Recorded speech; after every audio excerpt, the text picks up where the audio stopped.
주님 가르쳐 주신 기도로 기도드리겠습니다. 하늘에 계신 우리 아버지, 아버지의 이름을 거룩하게 하시며 아버지의 나라가 오게 하시며 아버지의 뜻이 하늘에서와 같이 땅에서도 이루어지게 하소서. 오늘 우리에게 일용할 양식을 주시고 우리가 우리에게 잘못한 사람을 용서하여 준 것 같이 우리 죄를 용서하여 주시고 우리를 시험에 빠지지 않게 하시고 악에서 구하소서. 나라와 권능과 영광이 영원히 아버지의 것입니다. 아멘. 찬송 212장입니다. 212장. 겸손히 주를 섬길 때 괴로운 일이 많으나 구주여 내게 임주사 잘 감당하게 하소서. 인자한 말을 가지고 사람을 감화시키며 갈 길을 잃은 무리를 잘 인도하게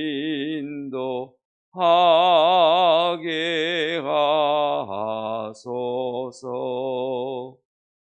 구주의 귀한 인내를 깨달아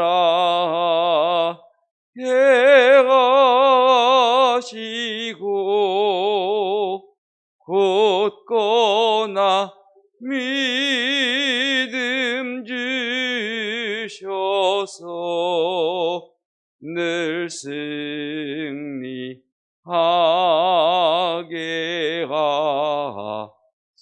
하소서. 장래의 영광 비추사 소망이 되게 하시며 구주와 함께 살면서 잘 감당하게 하소서.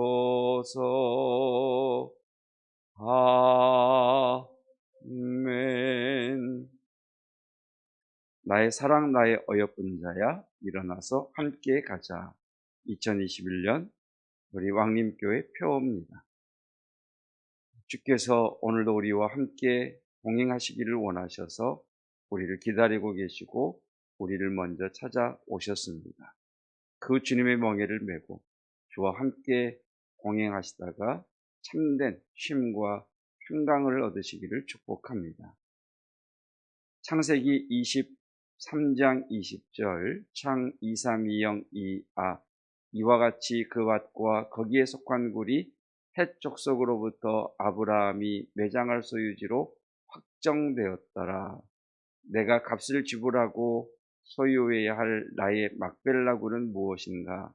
주님 앞에 내 인생의 목표, 나를 부르심의 목적을 발견할 수 있는, 그래서 우리의 인생이 바다에 떠 있는 표류가 아니라 들어갈 항구가 있는 항해가 되는 인생이 되기를 축복합니다.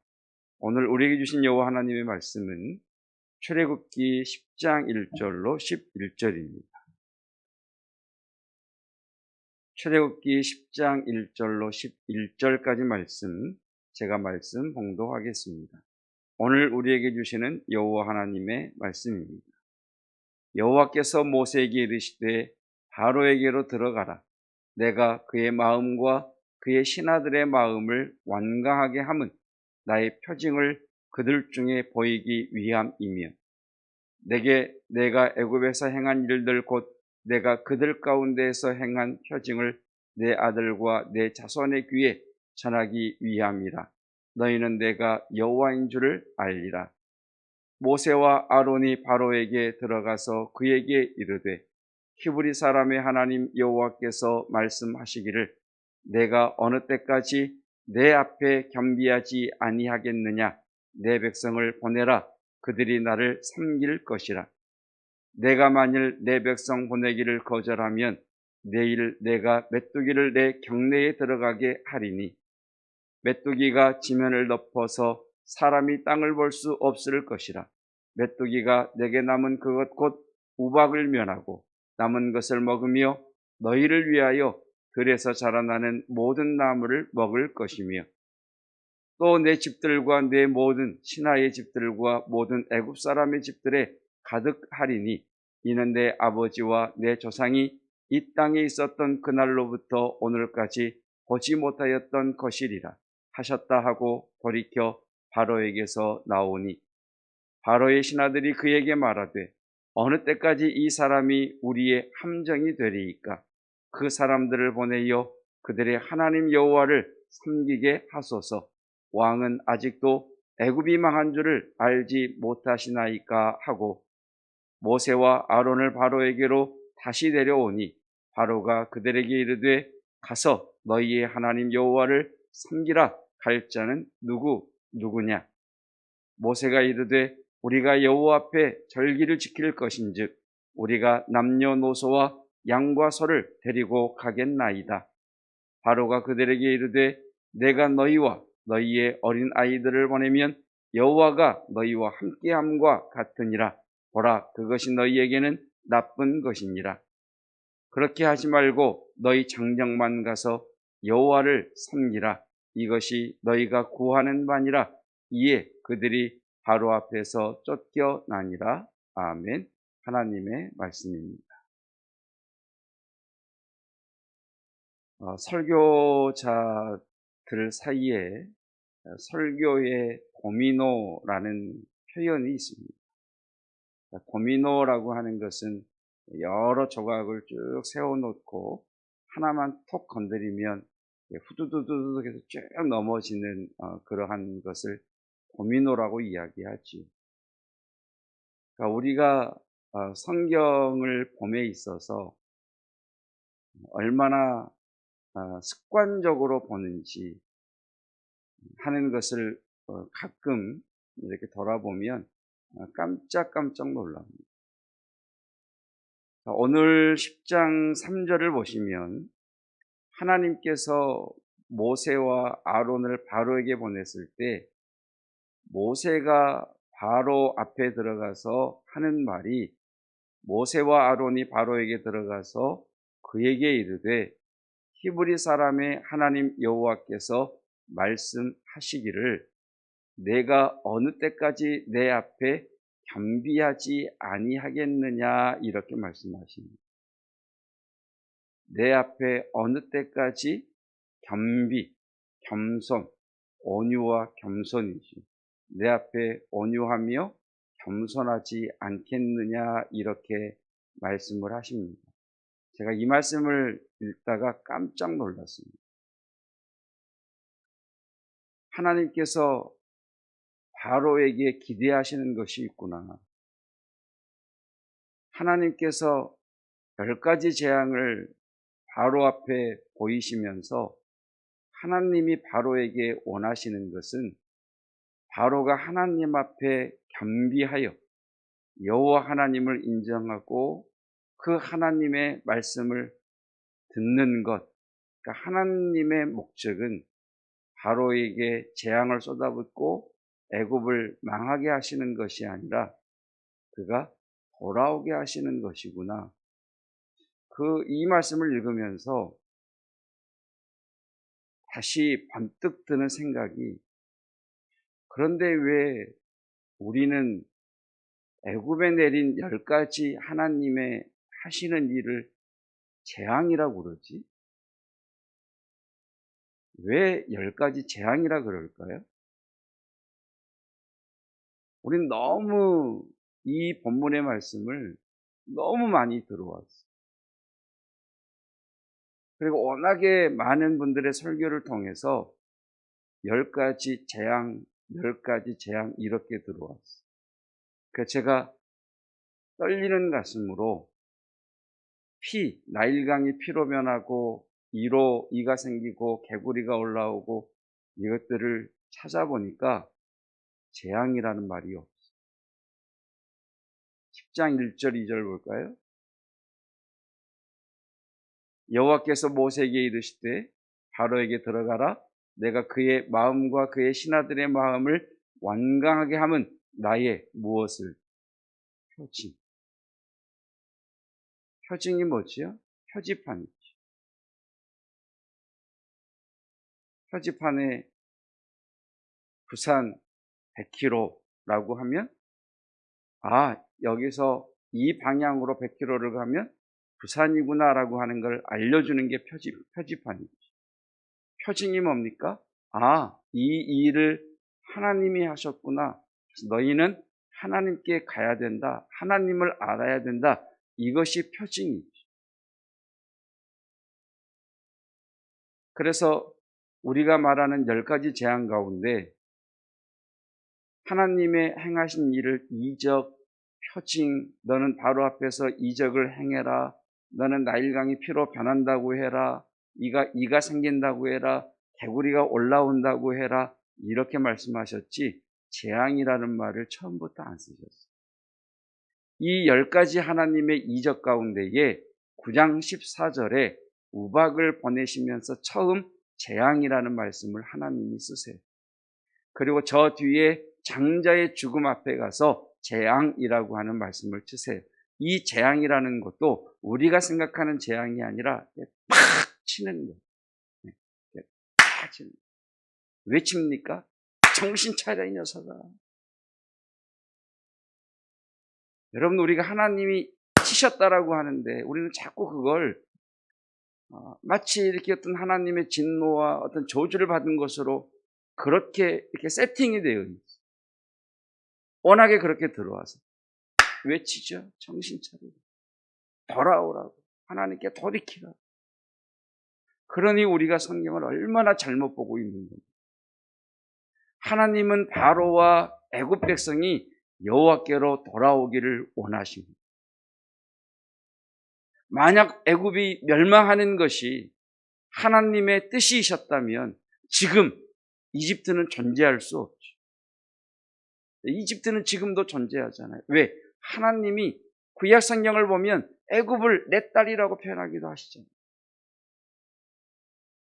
하나님께서 바로에게 원하셨던 것은 다시 10장 3절에 뭐라고 말씀하시느냐? 스스로 겸비하여 내 앞에 온유함과 겸손함을 가지고는 그런 자로 내가 돌아왔으면 좋겠다. 그래서 내가 너희들에게 이적을 보내고 내가 이러한 일들을 일으키기 전에 먼저 말씀을 보내었고 이러한 일들을 통해서 나는 바로와 그의 신하와 애굽 사람들이 여호와 앞에 겸비하기를 원했다. 그리고 동시에 내 백성들이 이 하나님의 이적과 표징이 베풀어질 때 구별된 이스라엘 백성들은 이것을 경험하지 않고 듣고만이라도 하나님을 아는 자가 되었으면 좋겠다. 제가 이 말씀 앞에 다시 한번 깜짝 놀랐습니다. 나는 출애굽기에 기록된 하나님의 표징을 보면서 아이쿠야, 정말 하나님이 살아계시구나. 정말 하나님이 모든 나라와 모든 민족의 주가 되시는구나. 하나님이 이렇게 놀라운 일을 행하셨구나. 정말 내가 가슴 뛰게. 세상에 인도의 코로나가 몇만 명씩 확진이 되면서 그냥 공개된 화장장에서 사람을 태우고 또 변이 바이러스가 생겨서 지금 우리나라 제외 이란에 인도에 있는 우리나라 교포들이 돌아오지 못해서 지금 안타까워하고 있다고 하는 그런 뉴스만 들어도 우리가 아이고 어떡해 우리가 반응을 하는데 이 말씀을 듣고도 우리가 반응하지 않는 나를 보면서 과연 나는 여호와의 말씀을 듣고 하나님인 것을 알고 있는가? 우리가 얼마나 습관적으로, 얼마나 형식적으로, 얼마나 그런 신앙을 갖고 있지는 않는가. 여러분, 오늘 주님 우리에게 말씀하십니다. 여호와 앞에 겸비하라. 그 말씀이 여호와 앞에 겸비해야 되는구나, 이렇게 끝나지 마시고 오늘 하루 종일 스스로에게 명령하십시오. 여호와 앞에 겸비하라. 우리 주님 이렇게 말씀하셨죠. 마태복음 11장 29절에서 나는 마음이 온유하고 겸손하니 나의 멍에를 메고 내게 배우라. 겸손과 온유가 우리의 것이 아닙니다. 주님에게서만 배울 수 있습니다. 지식으로 배웁니까? 아닙니다. 멍에를 메고 그분이 가시는 그 길을 함께 걸어갈 때, 그때야 우리가 겸비한 자가 될 수 있습니다. 온유와 겸손이 뭐냐? 여러분 많이 들으셨을 겁니다. 온유와 겸손이라고 하는 말에 그 말의 출처는 이렇게 된다고 이야기해요. 어떤 옛날 상인이, 어떤 사람이 거친들에서 정말 힘차게 뛰어다니는 야생마 100마리를 붙잡았습니다. 그리고 그 100마리를 훈련시키기 시작을 합니다. 그 100마리 가운데에 조련사의 마음에 들도록 훈련된 그런 말이 최종으로 4마리가 남습니다. 그 4마리를 이제 마지막 시험이 남았는데 그 4마리 말에게 물을 먹이질 않습니다. 그러니까 이 말들이 목이 말라서 막 죽을 것처럼 울부짖죠. 그때 이 4마리 말을 강가에 풀어놓았습니다. 이 4마리 말이 미친 듯이 물을 마시기 위해 강에 이르러서 물을 마시려고 하는 찰나 조련사는 신호를 보내 돌아오라는 신호를 보내게 됩니다. 내 앞에 내 생존이 걸려있는 물이 있습니다. 마땅히 마셔야 합니다. 이것은 뭐 해야 되느냐 말아야 되느냐가 아니라 본성입니다. 물을 마셔야지. 그런데 2마리 말이 그 본성을 거스르고 주인에게 돌아오더라는 겁니다. 그 2마리 말을 통해서 많은 명마라고 하는 말들이 태어났다라고 하죠. 여러분, 이것이 온유와 겸손입니다. 주님 앞에 겸비하려면 주의 사인을 알아들어야, 주의 표징을 알아차려야지. 왜 내게 이 말씀을 듣게 하시는지, 왜 내 삶에 이 사건을 통과하게 하시는지, 하나님은 이 일을 통해 내가 어떻게 하기를 원하시는지 주의 말씀을 들어야지. 그리고 그 말씀이 하나님께로부터 온 말씀인지, 하나님께로 왔다면 내가 아는 그 하나님 앞에 반응을 보이는 게 겸비함이지. 그런데 겸손함, 온유함이 어려운 이유는 선택하는 그 순간 어떨 때는 그 선택이 나의 이익과 손해가 같이 오기 때문에 그렇습니다. 내가 생각하는 것과 같이 오기 때문에 그렇습니다. 그래서 우리는 하나님 앞에 설 때 하나님, 주님이 말씀하시면 그 말씀대로 내가 순복하고 나아가겠습니다. 이렇게 고백하고 주의 뜻을 구하면서 우리 마음에는 어떤 마음들이 도사리고 있느냐? 내가 원하는 대로 말씀해 주셔야지. 내가 원하는 대로 가게 하셔야지. 내가 원하는 대로 얻게 하셔야지. 그것이 이스라엘 백성들이 멸망할 때 예레미야서의 결론 아닙니까? 하나님이 애굽으로도 가지 말라고 하면, 애굽으로 가고자 했던 사람 예레미야를 찾아와서 하나님이 우리에게 애굽으로 가지 말라 하시면 안 가겠습니다. 이 땅에 남으라고 하면 남겠습니다. 당신은 우리가 어떻게 해야 될지 하나님께 여쭈어 주십시오. 하나님께서 예레미야를 통해 말씀하십니다. 애굽으로 가지 말고 이 땅에 머물라고 해요. 예레미야가 찾아와 그들에게 이야기합니다. 하나님의 뜻은 애굽으로 가는 것이 아니라 이곳 멸망할 예루살렘에 남는 것이요. 그때 그 사람들이 뭐라고 이야기합니까? 에이, 애굽으로 가는 게 하나님 뜻일 텐데. 애굽으로 가는 게 하나님 뜻이야. 기어코 애굽으로 가고 맙니다. 그래서 온유와 겸손은 우리의 것이 아니라 주님이 주셔야 하고, 우리와 동행하시는 주님께서 우리에게 가르쳐 주시고 공급해 주셔야 합니다. 여러분, 오늘 주님 앞에 하루를 살아가면서 주님 앞에 온유함과 겸손함을 구하는 저와 여러분이시기를 축복합니다. 하나님께서 바로에게 모세와 아론을 보내셔서 하나님의 이적과 때로는 하나님이 치시는 재앙과 때로는 하나님의 표징을 보내실 때 하나님께서 먼저 보내 말씀을 듣게 하시고, 하나님은 그 말씀을 듣고 바로와 그의 백성이 돌아오기를 원하셔서 방문하시고, 또 이적을 보이시고, 또 큰 이적을 보이시고, 또 큰 이적을 보이시고, 그들이 잠들었을 때는 치시기도 하시고 그들에게 표징을 보여주셨는데, 그들의 마음이 완악하여 끝까지 주님을 거역하였던 것처럼, 주님, 내 영혼이 그렇게 둔감하고 그렇게 하나님 알아듣지 못할까 두렵습니다. 오늘 나와 함께 하셔서 성령 하나님 깨닫게 하시고 생각나게 하시고 가르쳐 주시옵소서. 주님 앞에 온유함과 겸비함을 갖추셔서 하나님께서 온유한 자에게 땅을 얻게 하시마 약속하셨던 그 복이 저와 여러분들에게 성취되어지시기를 축복합니다. 기도하겠습니다.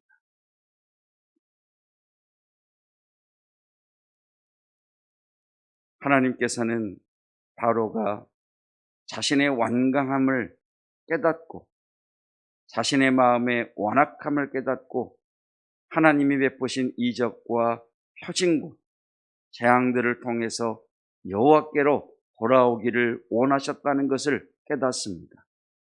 하나님께서는 모세와 아론을 통해 바로와 그의 신하들에게 하나님 앞에 겸비하실 수 없으십니까? 하나님 앞에 겸비하신다면 당신도, 당신의 신하들도, 당신의 나라도 하나님의 복을 받을 터인데 하나님 앞에 어찌 겸비함이 없습니까? 하나님이 이렇게 방문하시고 이렇게 말씀하시고 이렇게 보여주셨음에도 어찌하여 겸비하지 못하십니까? 주여, 이 말이 오늘 나의 영혼을 울리는 하나님의 음성으로 들리기를 원합니다. 주님, 주 앞에 온유하며 겸손한 자로 주와 함께 주님께 배우며 나아가는 오늘 하루가 되기를 원합니다. 내 뜻, 내 목적, 내 욕심을 따라가는 것이 아니라 내게 구원의 은혜를 베풀어 주시고 하나님의 자녀되는 권세를 주시며 하나님의 대행자로서 이 땅을 살아가게 하시는 하나님의 사명자, 내가 값을 지불하고 취해야 할 나의 막벨라고는 무엇인지를 깨닫는 은혜가 있게 하옵시고, 그 삶의 목표를 향하여 주와 함께 동행하는 저와 성도들 되게 하옵소서. 하나님, 이 시간 우리 김영철 안수 집사님을 중보하며 기도합니다. 병원에서 퇴원하셔서 집에서 약물로 치료받고 있사온데 주님, 이 어려운 때에 주의 보혈로 덮으시며 성령의 기름을 부으사 그 쇠약한 기력을 잃은 그 몸이 힘을 얻게 하여 주옵시고 그 마음이 치유받게 하시며 그 육체가 회복되게 하옵소서. 어르신들 영육간에 강건케 하시며 기력이 쇠하지 아니하고 눈이 흐리지 않고 총명함을 잃어버리지 않게 하옵소서. 우리의 다음 세대들 지혜 주시고 총명 주시고 키가 자라게 하시고 만남에 복이 있게 하여 주시어서 시험과 또 진로를 두고 아버지의 은혜를 구하는 그 은혜가 베풀어지게 하옵소서. 오늘도 일터로 사업장으로 하나님 또 가정에서 주어진 삶의 자리에서 살아가는 성도들, 오늘 주님과 함께 온유함과 겸손을 배움으로 주의 놀라운 복을 누리게 하옵소서. 예수 그리스도의 은혜와 하나님의 사랑하심과 성령 하나님의 충만 깨닫게 하심이 우리 주 예수 그리스도와 함께 멍에를 메고 주님의 온유와 겸손함을 배우며 주께서 예비하신 그 놀라운 은혜를 누리기를 원하는 성도들 위해 영원토록 함께 하시기를 축원하옵나이다. 아멘.